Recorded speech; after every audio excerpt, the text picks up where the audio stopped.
ప్రభునందు ప్రియమైనటువంటి దేవుని పిల్లలకు ప్రభు అయిన యేసుక్రీస్తు వారి నామములో వందనాలు శుభాలు మీకు తెలియపరచిన పిల్లరా. గడిచిన దినమంతా కూడా ప్రభు తన కృపా వాత్సల్యంలో భద్రపరుచుకుని క్షేమమును ఆరోగ్యమును ఆయుస్సును అనుగ్రహించి మరి నూతన దినాన్ని ప్రభు మనకు అనుగ్రహించారండి. 2025వ సంవత్సరం 5వ నెల 9వ దినాన్ని ప్రభు మనకు అనుగ్రహించి మరి ఈరోజు దేవుని వాక్యము, అతడు త్వరగా దిగి సంతోషముతో ఆయనను చేర్చుకును. లోకసువార్త 19:6 అండి. వాక్యము నమ్మదగినది, పూర్ణాంగీకరణకు యోగ్యమైనది. దేవుని వాక్యం సెలవిస్తోంది. వాక్యం అందరికీ తెలిసింది.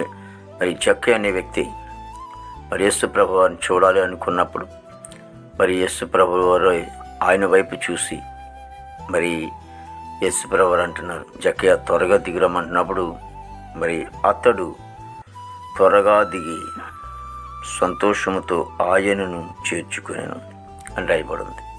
మరి ఎక్కడ చేర్చుకున్నాడు అని అంటే తన ఇంట్లో చేర్చుకున్నాడు. ఇలా మరి ఆయన ఎప్పుడైతే తన ఇంట్లో చేర్చుకున్నాడో మరి ఆ ఇంట్లో ఉన్నటువంటి దోషం అంతా కూడా తొలగిపోయింది, కీడంతా కూడా తొలగిపోయింది, శాపమంతా కూడా తొలగిపోయింది. మరి ఆ కుటుంబానికి కీడి, శాపము ఇవన్నీ కూడా తొలగిపోయిన తర్వాత కుటుంబానికి ఏమొచ్చిందంటే సంతోషం, ఆనందం వచ్చింది. మరి రోజున జక్కయ్య యేసు ప్రభుని చేర్చుకున్నట్లుగా మరి మీ కుటుంబంలో కూడా మరి యేసుని చేర్చుకుంటే నీ కుటుంబంలో ఉన్నటువంటి, లేకపోతే నీవే ఒక ఇల్లుగా ఉన్నావు కాబట్టి నీవే దేవుని దృష్టికి ఒక ఇంటివి కాబట్టి నీలో ఉన్నటువంటి ఆ కీడు, శాపం అంతా కూడా తొలగిపోయి మరి నీ జీవితానికి గొప్ప రక్షణ, ఆనందం నీ జీవితానికి కలుగుతుంది. యేసుప్రభుని ఈ రోజు నువ్వు చేర్చుకోవాలి.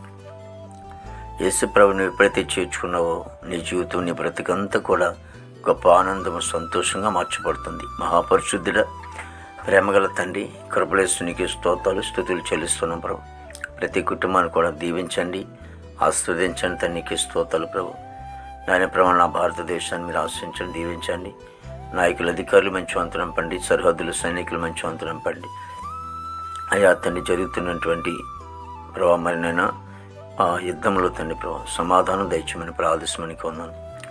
దేవానికి వందలు ఎవరి బిడ్డలందరూ కూడా రక్షించుకొని పోవు ప్రభావ. ఇగో తన ఉద్యోగస్తులందరూ కూడా మంచి వంతు నింపండి. పనికి వెళ్ళే బిడ్డలకు మంచి ఆరోగ్యంతో నింపండి. తనకి స్తోత్రాలు ప్రభు. దేవ విదేశాల బిడ్డలందరూ కూడా మంచి వంతు నింపండి. నేను మా దేశ పాడి పంటంతా మీరు ఆశ్రయించమని ప్రార్థించమని కొన్నాను. దేవా తండ్రి ప్రభావ, ఇదిగో తండ్రి యేసు మరి అనేక చోట్ల సభలు జరుగుతూ ఉన్నాయి. ఆశీర్వాదకరంగా మీరు జరిగించుకో తండ్రి. హాస్పిటల్ రూమ్ స్వస్థపరచని, జైలు ఉన్న బిడ్డలు విడుదలచండి. కోర్టు గొడవలు, కేసు గొడవలను కూడా కొట్టివేసి ప్రభా, ఇదిగో తండ్రి రక్షణ లేని వారు రక్షణ దయచేయండి ప్రభా. గృహం లేని వారు గృహం దయచేయండి. మారు మనసు లేని వారు మారం దయచేయండి. వివాహం లేని బిడ్డలకు వివాహం దయచేయండి తండ్రి. గర్భఫలం లేని వారు గర్భిణీ సుఖము డెలివరీ తెచ్చింది. తల్లి బిడ్డ క్షేమం తెచ్చింది. తండ్రికి స్తోత్రాలు ప్రభు. దేవ ప్రతి సేవకుడు, సేవకురాలు ప్రభా తండ్రి నేను వారి బిడ్డలు, సంఘం, కుటుంబాన్ని దీవించిన ఆశించాను. ఈ దినమంతా విశేషమైన కృపతో నింపి నీ నామానికి మాత్రమే తెచ్చుకోండి. యేసుక్రీస్తు వారి నామములో ఇచ్చున్నాం తండ్రి. ఆమేన్, ఆమేన్.